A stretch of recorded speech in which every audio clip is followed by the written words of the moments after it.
بسم الله الرحمن الرحیم. به نام الله نهایت بخشنده و مهربان. درود و رحمت الهی به معلم بشریت، رحمت عالمیان، حضرت محمد مصطفی علیه الصلاة و ازکی السلام. اما بعد، السلام علیکم و رحمت الله و برکاته. امروز با توفیق و مدد الهی ان شاء الله درباره آداب و اخلاق حمیده از نگاه دین مبین اسلام صحبت میکنیم. حقیقتا یکی از موضوعهای اساسی که در منبع‌های معتمد اسلامی ذکر شده است، این درباره آداب و اخلاق حمیده است. چون که از زمان حضرت عیسی تا زمان پیغمبر علیه السلام یک مدتی طولانی گذشتگی بود. در این مابین آدم‌ها از حدود انسانی، از آداب و اخلاق انسانی بیرون شده بودند. برای همین هم برای به جا کردن اخلاق حمیده، آدم‌ها را با روی درست با اخلاق حمیده دعوت کردن، آیات‌های قرآنی و احادیث پیغمبر صلی الله علیه و سلم و این چنین روزگار و کردار اصحاب رسول الله و هم سخن‌های پیشوای مذهب ما امام ابو حنیفه رحمت الله علیه و خصوصا آن نصیحت‌هایی که به فرزندشان حماد کردند و این چنین از آثار شعرا و ادبای گذشتگان خود ان شاء الله دلیل ها می‌بیاریم. البته دین مبین اسلام این خودش دین اخلاق است. قرآن کتاب اخلاق است. پیغمبر علیه السلام پیشوای اهل ادب و اخلاق هستند. اکنون برای تصدیق این گفته ها چطوری که ذکر کردیم، ان شاء الله ما به قرآن عظیم شأن نگاه میکنیم که پروردگار در آیات های کریمه درباره آداب و اخلاق حمیده چی می‌فرماید. الله سبحانه و تعالی در سوره اسراء در آیت 9 سبب و حکمت نزول قرآن بیان میکند. یکی از حکمت های نزول قرآن پروردگار در این آیت کریمه مفصل بیان میکند. استعیذ بالله ان هذا القرآن یهدی للتی هی اقوم. الله سبحانه و تعالی سرشوی این آیت کریمه را تأکید کرده. البته میگوید قرآن را ما نازل کردیم، این یک کتاب معتبر است که انسانها را با راه درست، با راه مستقیم که این آداب و اخلاق هست با آن راه دعوت میکند. هی اقوام در تفسیر این آیت کریمه، وقتی که ما به تفسیرهای معتمد نگاه کنیم، یک راه استوار، یک راه درست. بعضی علماء میگویند که ان همون راه درسته که در این آیت کریمه ذکر شده است، یک معناش با آداب و اخلاق حمیده است.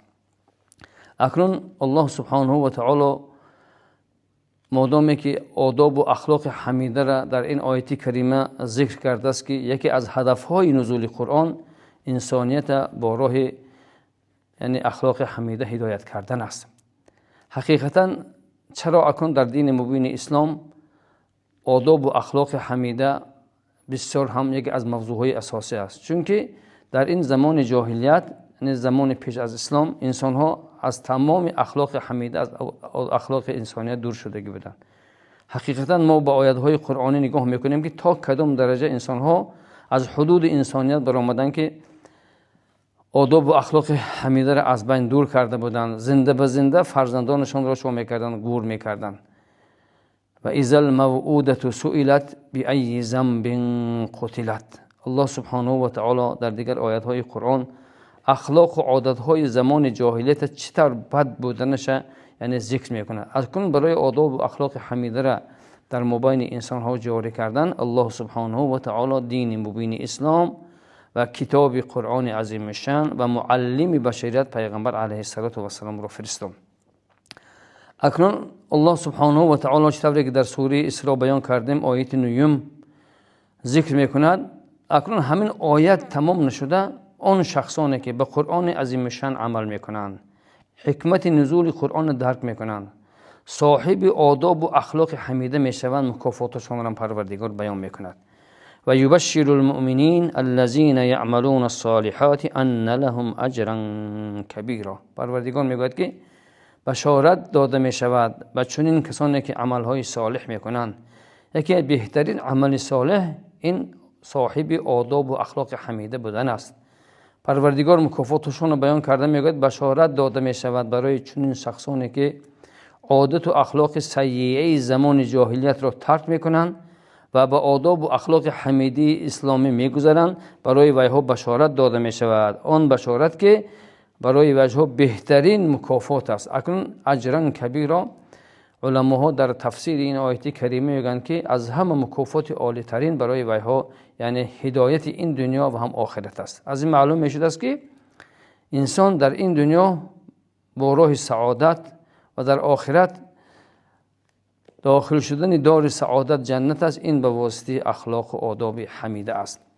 البته درباره آداب و اخلاق حمیده چطوری که گفتیم قرآن خودش کتاب اخلاق است. اگر به آیات‌های قرآنی نگاه کنیم آیات‌های بسیاری است، اما از سبب شاید که وقت کفایت نکردن به آیات دیگر میگذاریم که الله سبحانه و تعالی در این آیات کریمه یعنی در سوره آل عمران آیه 159 هم بیان میکند.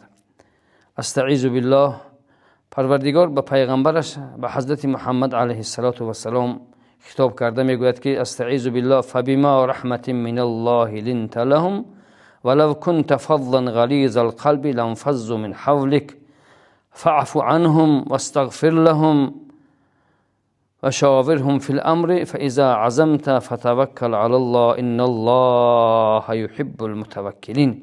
پروردگار در این آیه کریمه میگوید که برای مؤمنان یک رحمت از طرف پروردگار داده شد، این هم باشد خلق و اطوار معلمی بشریت. پروردگار در این آیه کریمه میگوید که ای محمد اگر خلق و اطوار حمیده را ما برای تو نعمت بهترین کرده نمیدادیم، اگر تو صاحب اخلاق حمیده نمیشده آدم ها از نزد تو پراکنده میشدند، در اطراف تو یگان کس جمع نمیشد. اکنون نشانه های آداب و اخلاق حمیده را الله سبحانه و تعالی در دوام آیه کریمه به حبیبش بیان کرده میگوید که فاعف عنهم. انسان میگوید به کمبودی نمیشد. وقتی که کمبودی که از ویها که گذشت در حق ویها تو گزارش کن. و استغفر لهم، و از پروردگارت برای ویها بخشایش پرس. و شاورهم فی الامر، در بعض کارها تو با ویها مصلحت کن. فاذا عزمت فتوکل علی الله، پس بعضی کارها هست که البته تو در آن کارها عزم و اراده کرده توکل کرده همون کارها رو بجا بیار، چون که الله سبحانه و تعالی دوست می‌دارد شخصان توکل کننده رو. در این آیه کریمه بینید که الله سبحانه و تعالی به کدام خلق عظیم نعمت بهترین هست میگوید خداوند ما برای تو محمد بیان کردیم. از این معلوم میشد است که کدام کسانی که پیروی به حبیب خود و پیشوای خود پیغمبر علیه السلام میکنند و صاحب اخلاق عظیم میشوند و اینها صاحب یک نعمت بزرگی از طرف الله یعنی حسابیده میشوند.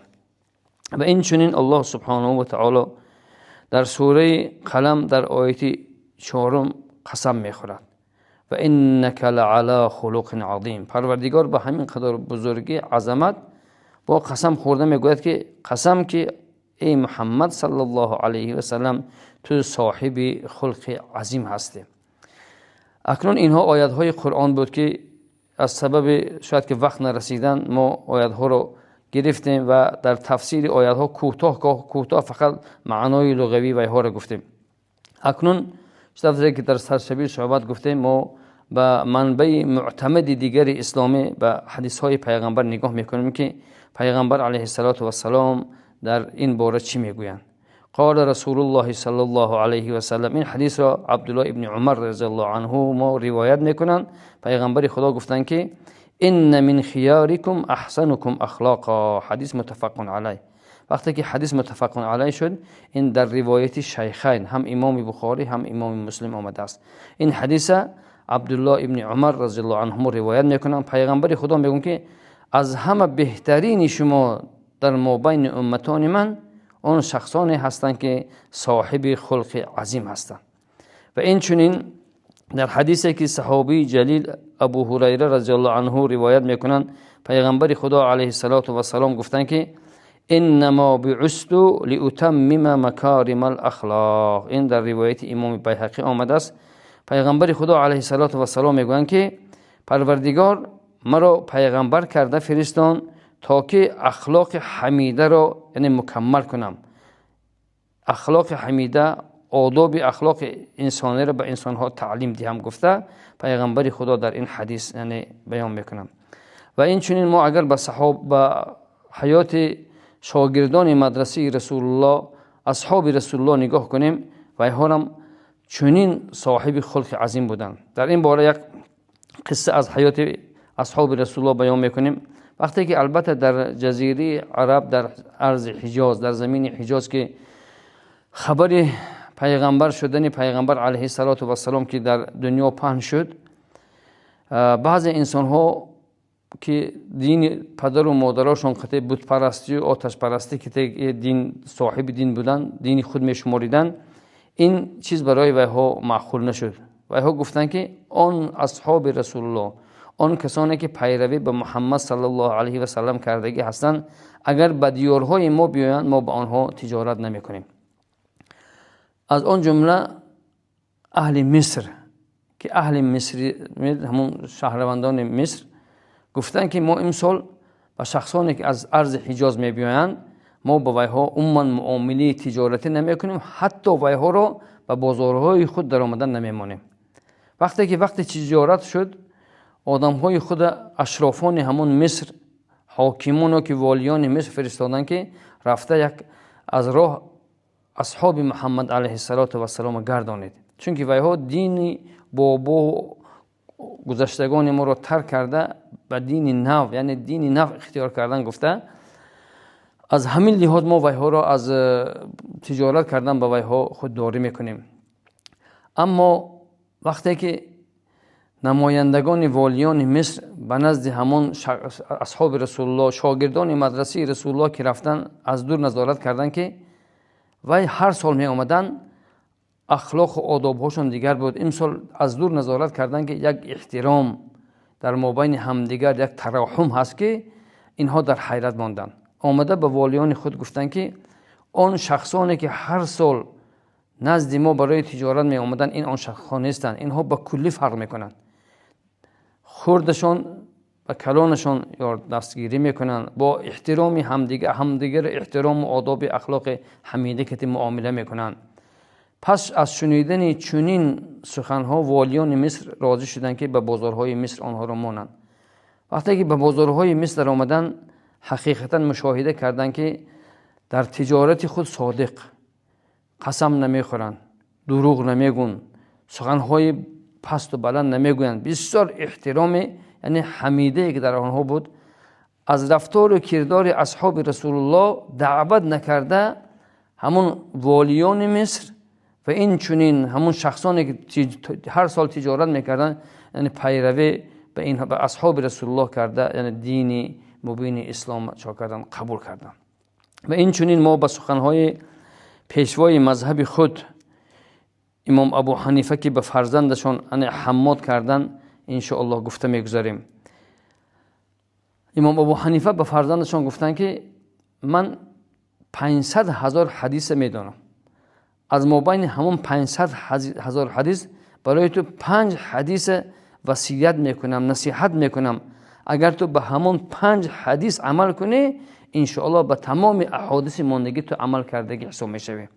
از جمله همون حدیث هایی که پیشوای مذهب ما امام ابو حنیفه رحمت الله علیه به فرزندشان و این چنین به شاگردانشان وصیت کردن، از داخل همون 5 حدیث یک حدیث همین بود که عن عبدالله ابن عمر رضی الله عنهما، یعنی این حدیث هم فرزند حضرت عمر عبدالله روایت میکنن. پیغمبر خدا صلی الله علیه و سلم گفتن که المسلم من سلیم المسلمون من لسانه و یده. پیغمبر خدا در این حدیث گفتن که مسلمان حقیقی همون مسلمانی هست که از زبان وی، از عضوهای بدن وی یگان کس آزار نمییابد. یعنی در وی اخلاق حمیده، گفتار نیک مجسم است که هیچگاه از زبان وی یا که از رفتار و کردار وی دیگرها آزار نمییابد. و در دوام حدیث پیغمبر خدا چی گفتن؟ المهاجر من هجر ما نهى الله عنه. این حدیث هم حدیث متفق علیه است. پیغمبر خدا در دوام حدیثی گفتند مهاجران حقیقی همون مهاجرانی هستند که کدام کاری که پروردگار نهی کرده است همون کار نکن گفته است از همون کار خودداری کردن. البته این از آن حدیث هایی که امام ابو حنیفه رحمت الله علیه به فرزندشون حماد وصیت کردن این یکمش. دویمش چیه؟ عن ابی هریره رضی الله عنه قال رسول الله صلی الله علیه و سلم من حسن الاسلام ترکه ما لا یعنیه. این حدیث در روایت امام ترمذی آمده است. پیغمبر خدا چی گفتن؟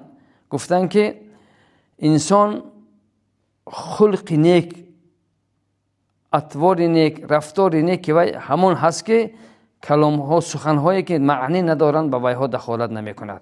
یعنی من حسن الاسلام، بهترین اسلام انسان همون، یعنی مسلمان بهترین، مسلمان حقیقی همون هست که سخن هایی که در وی معنا نیست، سخن هایی که فتنه آور هستند، در وی ها معنی نیست، یگان فایده نیست، ترک همون سخن ها میکند. و این چنین ما اگر با آثار شعرا و ادبای خود نگاه کنیم در این باره حسن و اخلاق آداب نیکو، بسیار هم شعر و روایت های بسیار کردگی هستند. از آن جمله یعنی مولانا میگویند که ادب تاج است از نور الهی، بنه بر سر برو هر جا که خواهی. و این چنین در جای دیگر مولانا میگویند که آدمی زاده اگر به ادب است آدم نیست، فرق در بین بنی آدم و حیوان ادب است. یک دو روز تو در این دنیا یا که تو در این ملک جهان مهمان، با ادب باش که خصلت مهمان ادب است.